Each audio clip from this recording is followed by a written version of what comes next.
Boucher des Patriotes Verchères. Merci, Mme la Présidente.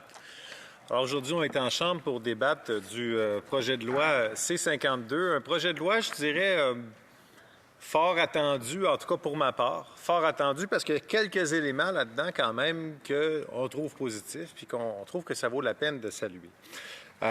On chiale souvent contre le gouvernement. D'ailleurs, je pense que c'est la principale reproche que nous font les libéraux. Quoique, Mme la Présidente, c'est un peu notre rôle. Hein? On est dans l'opposition, on est de l'autre côté de la partie gouvernementale, donc c'est notre rôle à nous de demander des comptes au gouvernement. Puis évidemment, quand ça va pas bien, c'est notre rôle de leur dire. Alors, Mme la Présidente, le projet de loi C-52 a quelques objectifs, évidemment. Parmi le principal objectif, puis je dirais la principale raison pour laquelle on est enthousiaste, c'est l'idée d'introduire des normes de service pour les aéroports. Donc, quand un client va à l'aéroport, de savoir combien de temps qu'il devrait attendre pour sa sécurité, combien de temps qu'il devait attendre pour avoir ses bagages, combien de temps qu'il devrait attendre avant de se rendre à son avion. Donc, il me semble que c'est quelque chose qui tombe sous le sens, Mme la Présidente, puis j'aurai l'occasion peut-être de revenir un peu plus tard là-dessus sur comment ça se fait que ça n'existait pas. Le deuxième point que je voudrais soulever, qui est dans le projet de loi qu'on trouve intéressant, c'est la question des comités de gestion du bruit. Donc maintenant, les aéroports seraient obligés d'avoir en place, en fait, pas tous les aéroports, certains aéroports, un comité de gestion du climat sonore pour faire en sorte de les forcer un peu de discuter avec la population et de prendre conscience des effets que peuvent avoir ce bruit-là, puis de voir comment est-ce qu'on peut faire en sorte pour amoindrir en fait les inconvénients pour les gens qui vivent aux alentours. Alors encore là, on trouve que c'est une avancée, on trouve que c'est positif, mais je vais vous revenir parce qu'on trouve qu'il manque peut-être un peu de chair autour de l'os là-dessus. Et le troisième élément qu'on voudrait souligner, les obligations environnementales. Il n'y a pas si longtemps, dans cette Chambre, on débattait du projet de loi C-33, si je ne me trompe pas.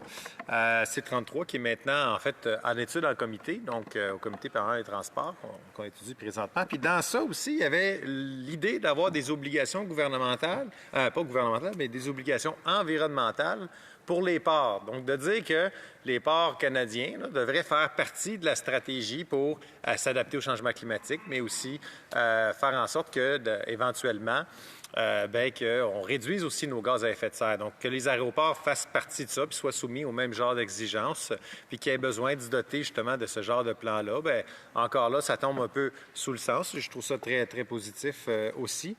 Et le dernier point qui est dans le projet de loi, qui est un peu déphasé avec le restant du projet de loi, c'est la question, en fait, ça touche la loi maritime du Canada et c'est pour faire en sorte que les utilisateurs des ports aient des recours contre les administrations portuaires si jamais ils trouvaient que les frais qui leur étaient imposés étaient trop élevés.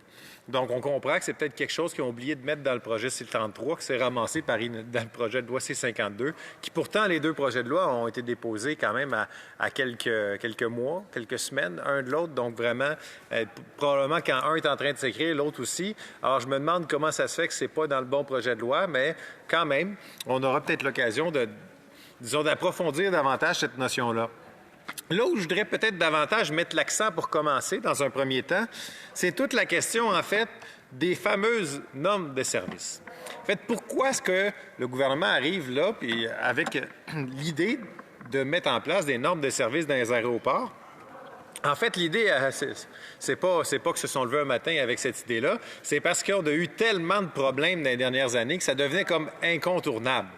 Devenait incontournable parce que le chaos dans les aéroports, je pense que plusieurs ont été traumatisés par ce qu'ils ont vu dans les dernières années, en fait même dans les derniers mois, parce que ça fait encore quelques mois de ça, que suite à la pandémie, on sait il y a eu une pandémie, puis tous les avions là étaient cloués au sol. Donc quand tous les avions sont cloués au sol, malheureusement, la réalité c'est que les aéroports, leur source première de revenus, c'est les décollages, les atterrissages des avions, hein, c'est les droits aéroportuaires, c'est les gens qui utilisent, en fait, cette infrastructure-là que sont les aéroports.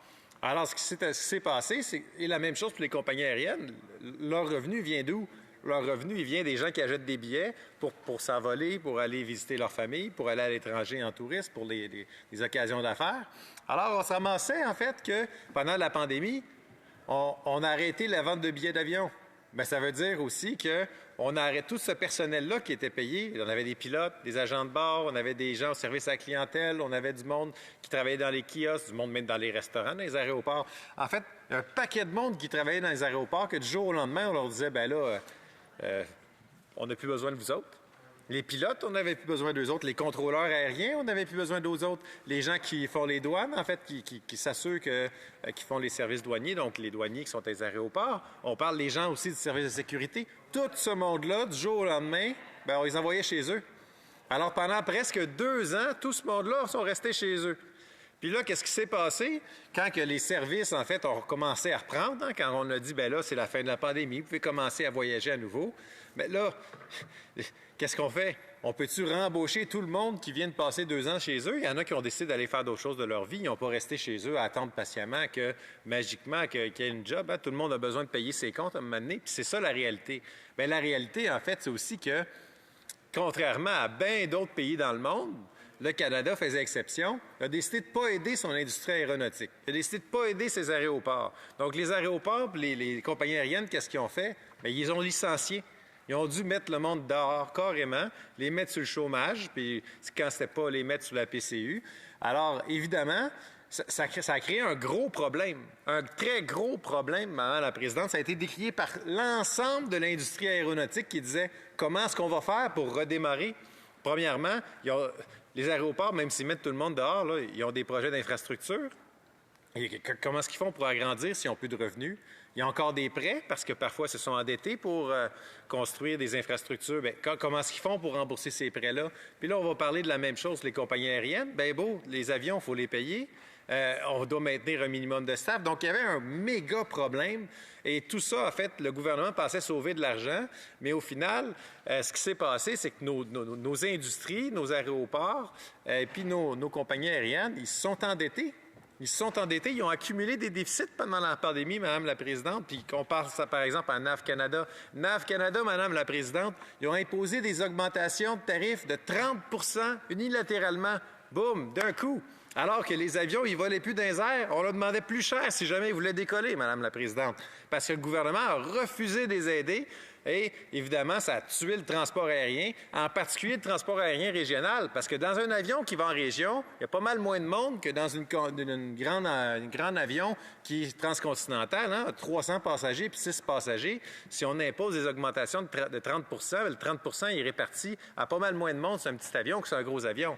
Alors, c'est clair que le gouvernement fédéral, sa gestion pitoyable de la pandémie, puis son peu d'empathie pour les gens qui travaillent dans le secteur aérien, bien, ça a eu des conséquences. On l'a vu quand il y a eu la reprise du transport. Ça a été le chaos complet dans les aéroports, Madame la Présidente. Le chaos complet. On arrivait dans les aéroports, là, il y avait des bagages, il y a des montagnes de bagages, Madame la Présidente, des monts Everest de bagages. Les gens se perdaient dans les bagages, ils ne savaient plus quoi faire avec, même qu'on en retrouvait un peu partout. Dans les entreprises disaient, on les a perdus. Finalement, on découvrait par des clients que non, Air Canada avait envoyé le bagage à quelque part. Puis, il y avait trop de bagages, il fallait en sortir. Donc, ils perdaient quasiment, on va dire, volontairement des bagages pour faire de la place. On était rendu là, Madame la Présidente. Alors, il y a des gens intelligents qui avaient mis des puces dans leurs bagages, qui ont été capables de les retrouver, puis qui les ont mis dans le tube.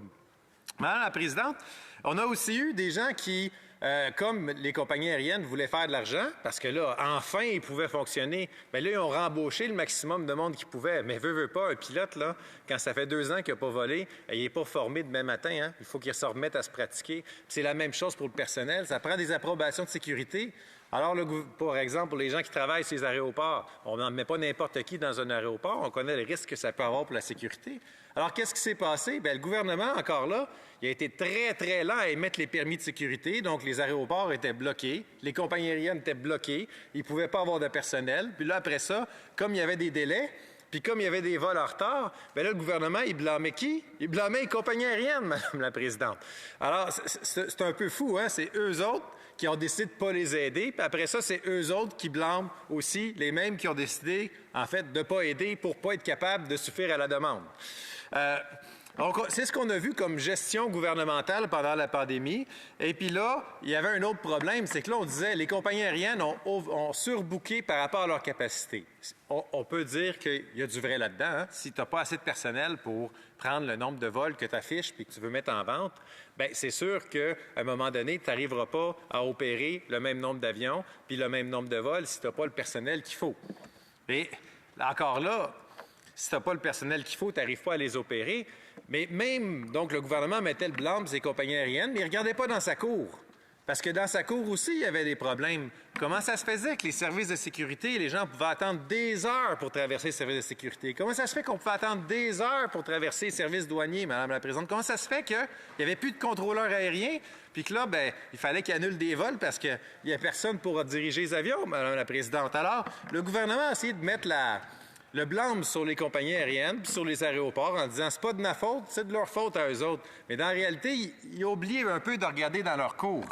Parce qu'après avoir tous vu ce monde-là qui était dans le trouble, qu'on laissait ses tarmacs, qui arrivait à l'aéroport, puis qu'une fois rendu à l'aéroport, se faisait dire finalement, madame, votre vol n'a pas lieu.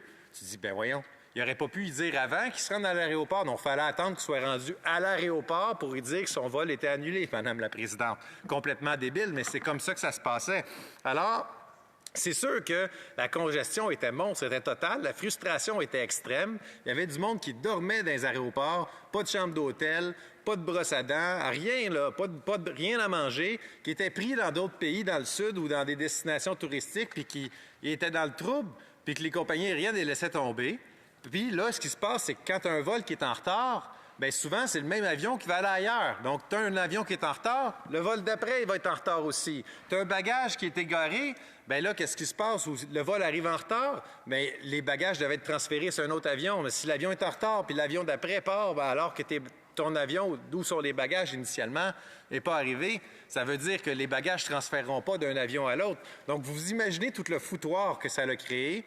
Bien, tout ce foutoir-là que ça a créé, ça a fait en sorte que, entre autres, on a demandé à ce que le gouvernement resserre les règles pour les compagnies aériennes, évidemment. Faire en sorte, par exemple, des gens qui veulent se faire rembourser leur billet quand leur vol est annulé, bien, puissent avoir un remboursement, puis pas qu'on leur dise, bien, on t'embarquera sur un avion dans 2-3 jours, là, si ça fait notre affaire. Comme ça, bien, par exemple, ton mariage annulé, bien, ton mariage que tu as manqué, tant pis, hein, c'est ton problème. Si ta réunion d'affaires a été annulée, n'a pas eu lieu, bien, parce que tu n'as pas pu te déplacer, bien, c'est pas grave, nous autres, on te donne juste 48 heures. C'était ça la politique du gouvernement, puis c'était pire que ça avant, parce que pendant la pandémie, c'était rien pantoute. Un crédit, dans la semaine des 4 jeudis, quand les vols reprendront, peut-être tu pourras avoir ton argent. Alors là, nous autres, on demandait, que les gens puissent se faire rembourser, évidemment, que le délai de 48 heures qui était débile, qu'ils ont mis à l'automne passé, bien en fait, on raccourcisse ça un peu parce que 2 jours plus tard, de prendre ton vol, des fois, ça ne marche pas. Ça n'a juste pas de raison d'être, ton vol. On demandait aussi que le monde puisse manger quand ils sont sur le tarmac, que quand il y a des retards, ils puissent être dédommagés pour ces retards-là. Alors, il y a beaucoup de choses de ce qu'on a demandé qui a été entendu dans la mise à jour, en fait, dans le budget du printemps, dans la loi de mise en œuvre du budget. Il y a beaucoup de choses de ça qui ont voulu être intégrées, puis là, qui devront être prochainement mis en œuvre par l'Office des transports du Canada.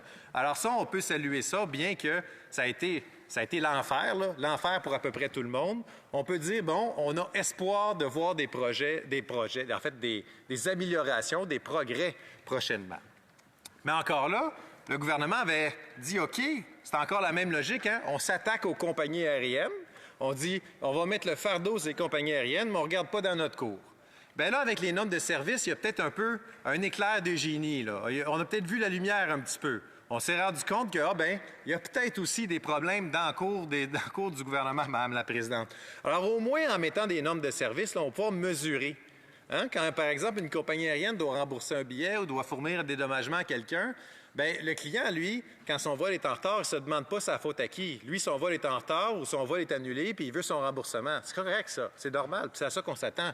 Mais après ça, c'est pas normal non plus si on dit à une compagnie aérienne, bien là, vous allez dédommager tout le monde parce que le gouvernement ne fait pas sa job. Vous allez dédommager tout le monde parce qu'il n'y a pas de contrôleur ou parce qu'il n'y a pas d'agent de sécurité ou parce qu'il n'y a personne aux douanes. Ça ne tient pas la route, Madame la Présidente. Alors, au moins, l'idée d'avoir des normes de service, on commence à quelque part en disant, bien regardez, il doit y avoir un minimum des attentes qui doivent justement être remplies par rapport à ce que les gens sont en droit de s'attendre en termes de service.